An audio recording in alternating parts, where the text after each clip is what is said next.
Bismillahirrahmanirrahim. Assalamualaikum warahmatullahi wabarakatuh. Saya di sini Ahmad Abdul Naharuddin dari Prodi Ilmu Hadis akan menjelaskan dan membacakan tentang hadis arba'in. Dimulai dari hadis yang pertama, yaitu mengenai amalan bergantung pada niat, yaitu An Amirul Mukminin Abi Hafsin Umar bin Al-Khattab radhiyallahu anhu qala sami'tu Rasulullah sallallahu alaihi wasallam yaqulu innamal a'malu binniyat wa innamal likulli imri'in ma nawa faman kana hijratuhu ila Allahi wa rasulihi fa hijratuhu ila Allahi wa rasulihi wa man kana hijratuhu lidunya yusibuha aw imra'atin yankihuha fa hijratuhu ila ma hajara ilaihi rawahul Bukhari wa Muslim. Yang artinya dari Amirul Mukminin Abi Hafsin Umar bin Al-Khattab, beliau berkata, aku mendengar Rasulullah SAW bersabda, amalan-amalan itu hanyalah tergantung pada niatnya, dan setiap orang itu hanyalah akan dibalas berdasarkan apa yang ia niatkan. Maka barang siapa yang hijrah kepada Allah dan Rasulullah, maka hijrahnya kepada Allah dan Rasulnya. Namun barang siapa yang hijrahnya untuk mendapatkan dunia atau untuk mendapatkan seorang wanita yang ingin ia nikahi, maka hijrahnya kepada apa yang ia niatkan tersebut.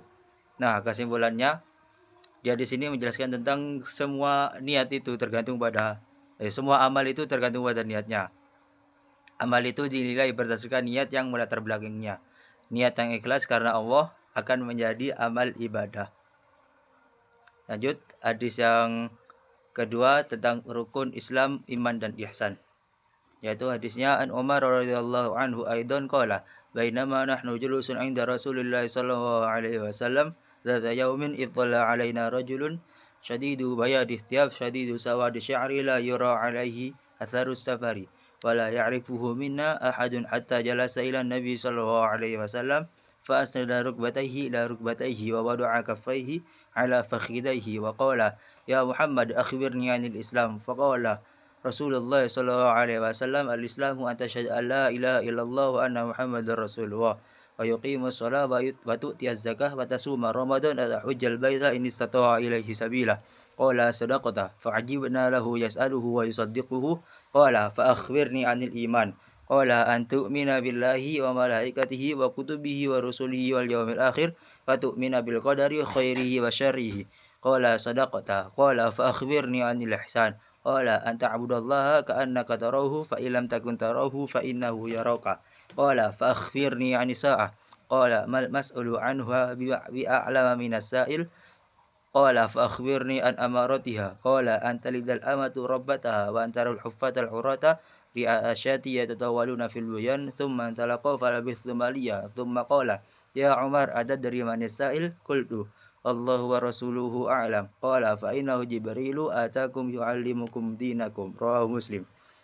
Nah, hadis kedua ini karena hadis yang sangat panjang dan meminimalisir banyaknya menghabiskan waktu, jadi kita langsung ke penjelasannya, yaitu hadis ini menjelaskan hadis ini datang dari malaikat Jibril.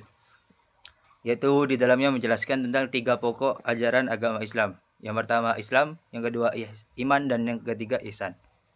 Nah, di dalam hadis ini selain menjelaskan dari ketiga hal tersebut, menjelaskan juga tentang hari kiamat, tanda-tanda hari kiamat. Nah, dari keempat hal tersebut disebut sebagai induk ajaran agama Islam. Lanjut, hadis yang ketiga, yaitu An Abi Abdurrahman Abdullah bin Umar bin Al-Khattab radhiyallahu anhu qala sami'tu an-nabiyya sallallahu alaihi wasallam yaqulu Bunyal Islamu ala khamsin syahadati an la ilaha illallah wa anna Muhammadar Rasulullah wa iqamis shalah wa ita'iz zakah wa hajjil baiti wa shaumi Ramadan. Rawahul Bukhari wa Muslim. Yang artinya dari Abdullah bin Umar radhiyallahu anhu dia berkata, Rasulullah sallallahu alaihi wasallam bersabda, Islam itu dibangun atas 5 dasar.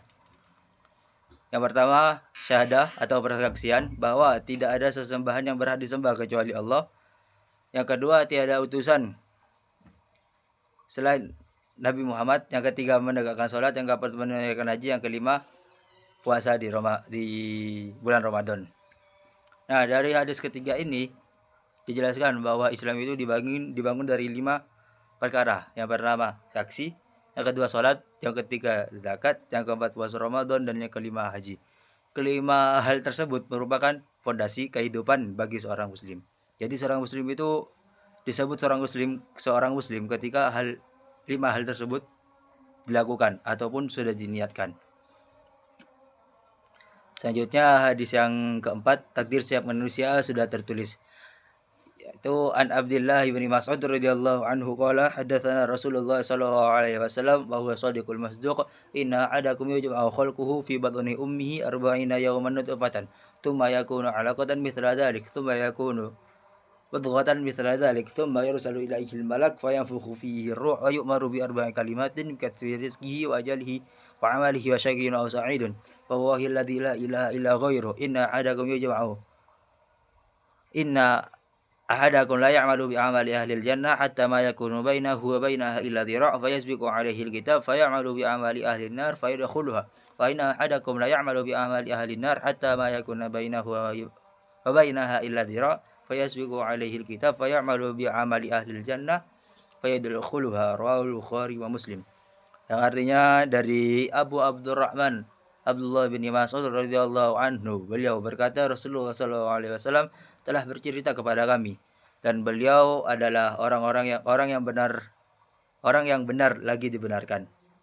Sesungguhnya salah seorang dari kalian dikumpulkan penciptaannya di dalam perut ibunya selama 40 hari berwujud nutfah atau berwujud mani, kemudian menjadi alaqah atau gumpalan darah selama 40 hari juga, kemudian menjadi mudghah atau gumpalan daging selama 40 hari juga. Kemudian diutus seorang malaikat, lalu dia meniupkan ruh kepadanya, dan malaikat tadi diperintah untuk menulis 4 kalimat perkara, yaitu yang pertama rezeki, yang kedua amalannya, yang ketiga ajalnya, dan yang keempat apakah dia termasuk orang yang sengsara atau bahagia nantinya. Nah, dari hadis keempat ini intinya dari hadis keempat ini adalah tahapan penciptaan manusia dalam rahim sampai manusia itu dilahirkan. Dan yang kedua menjelaskan takdir dan pentingnya husnul khotimah. Selanjutnya hadis yang kelima, yaitu larangan membuat sesuatu yang baru dalam agama atau biasanya disebut dengan bid'ah. An Ummil Mukminin Ummi Abdillah Aisyah radhiyallahu anha qalat qala Rasulullah sallallahu alaihi wasallam man ahdatha fi amrina hadza laysa minhu fa huwa raddun. Rawahu Bukhari wa Muslim wa fi riwayatin Muslimin man amila amalan laysa lahu alaihi amruna fa huwa raddun.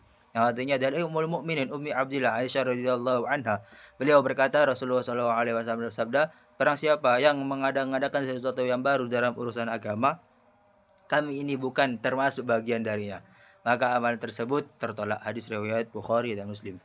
Nah, dari hadis kelima ini dijelaskan bahwa barang siapa yang membuat atau mengadakan perkara baru yang menyangkut sebuah agama di dalam agama Islam, maka disebutkan di hadis ini adalah sesuatu tersebut adalah sesuatu yang tertolak. Ibadah yang dilakukan oleh kita itu harus berdasarkan Al-Quran dan Sunnah. Dan kita harus menolak semua ajaran ataupun amalan yang tidak memiliki dasar dari syariat. Sekian dari saya. Kurang lebihnya mohon maaf. Wassalamualaikum warahmatullahi wabarakatuh.